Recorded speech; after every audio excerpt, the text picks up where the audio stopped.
हाथ जोड़कर खड़े हो गए। अब जो हाथ जोड़कर खड़े हो गए, पार्वती मैया ने कहा बेटा जाओ परिक्रमा करके आओ पृथ्वी की, नहीं तो तुम पीछे रह जाओगे, ब्याह नहीं होगा। गणेश जी ने कहा मैया मैंने तो पृथ्वी की परिक्रमा कर ली, आप सिर्फ पृथ्वी की कह रही हो, मैंने आकाश की भी परिक्रमा कर ली। पार्वती जी ने कहा हमें तो नहीं दिखा। सारे देवताओं को बुलाकर गणेश जी प्रमाण दिलाने लगे। कहा शास्त्र क्या कहता है? शास्त्र कहता है कि माता पृथ्वी के समान दयालु होती है, ममतामय होती है, इसलिए जो पृथ्वी की पूजा होती है कहा उसी प्रकार पृथ्वी के समान ममतामयी माता होती है। और पिता कौन है?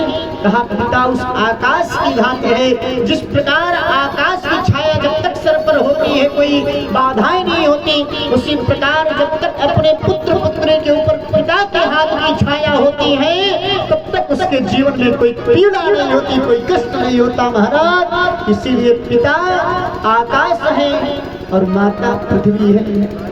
और मैंने तो आप दोनों की परिक्रमा कर ली, तो मानो मैंने पृथ्वी और आकाश दोनों की परिक्रमा कर ली। अब भगवान शिव से पूछा गया क्या ये बात ठीक है? अब भगवान शिव कैसे उसका खंडन कर दे? भगवान शिव खंडन ना कर सके और महाराज मौन को धारण कर लिया, तो यह सम्मान लिया गया।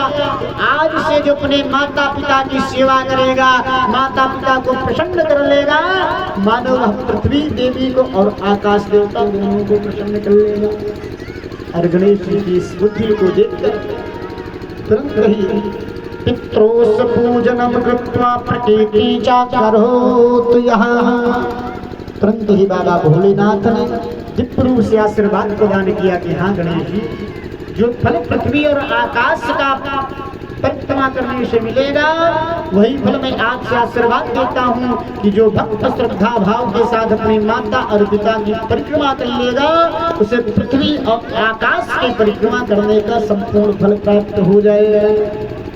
इसलिए अपने माता पिता की सदा सेवा करनी चाहिए। तुरंत ही आज भगवान शिव प्रसन्न होकर के विश्व रूप की पुत्री है सिद्धि तथा बुद्धि नामक दो कन्याओं को बुलाया और सिद्धि को बुलाकर भगवान गणेश जी का विवाह संपन्न करा दिया। भगवान गणेश जी के दो पुत्र हुए, क्षेम तथा लाभ नाम के दो पुत्र हुए। और जब तक महाराज यह आनंद करने लगे, इधर कार्तिकेय भगवान जब परिक्रमा करके वापस आए, उन्हें पता लगा कि गणेश जी के विवाह ही नहीं उनके पुत्र भी हो गए हैं। कार्तिकेय जी को बड़ा गलान हुआ। कार्तिकेय जी ने कहा आज से हम विवाह आदि के चक्कर में पड़ेंगे ही नहीं, और सीधा हम अपने क्रौंच पक्षी पर सवार होकर के सीधा चल देते हैं और दुखी होकर के जाकर पर्वत क्रौंच पर्वत पर विराजना शुरू कर देते हैं मयूर पर सवार होकर। और यही कारण है कि भगवान कार्तिकेय जी ने विवाह आज तक नहीं किया। जब क्रौंच पर्वत पर जाकर भगवान कार्तिकेय विराजने लगे तो मां पार्वती को बड़ी पीड़ा हुई, क्योंकि जो पुत्र होता है पुत्र से मां का अधिक प्रेम होता है।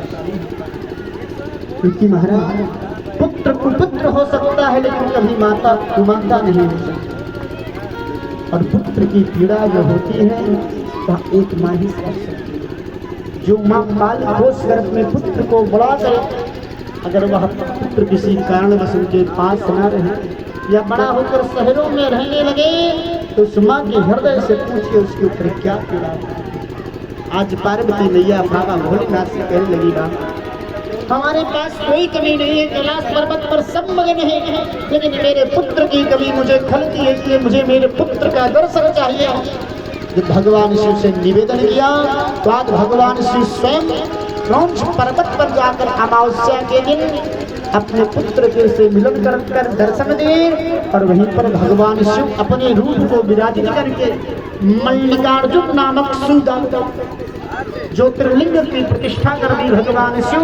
और मल्लिकार्जुन प्रतिष्ठा 12 ज्योतिर्लिंग के रूप में शिव वहां पर विराजित होकर अपने पुत्र के साथ रहने लगे। बोले मल्लिकार्जुन भगवान की ऐसी मान्यता है।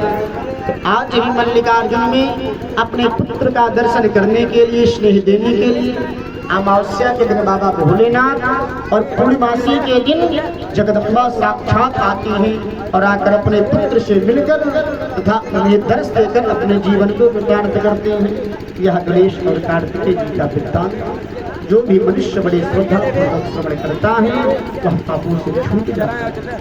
जो रोगी है रोग मुक्त हो जाता है, ब्राह्मण ब्रह्म वर्चस्वी हो जाता है, क्षत्रिय विजयी हो जाता है, वैश्य धनवान हो जाता है, सेवक श्रेष्ठ पद प्राप्त कर लेता है। यह आख्यान यश आयु वृद्धि करने वाला तथा घर में सुख संतत पुत्र पौत्र को बढ़ाने वाला है। बोलिए शंकर भगवान की, आज के आनंद की। तो आज के सत्र की कथा को हम सभी लोग यहीं पर विश्राम देंगे। कल के सत्र में बड़ी दिव्य भगवान की मंगलमयी कथा है। कल के सत्र में हम सभी लोग भगवान शिव के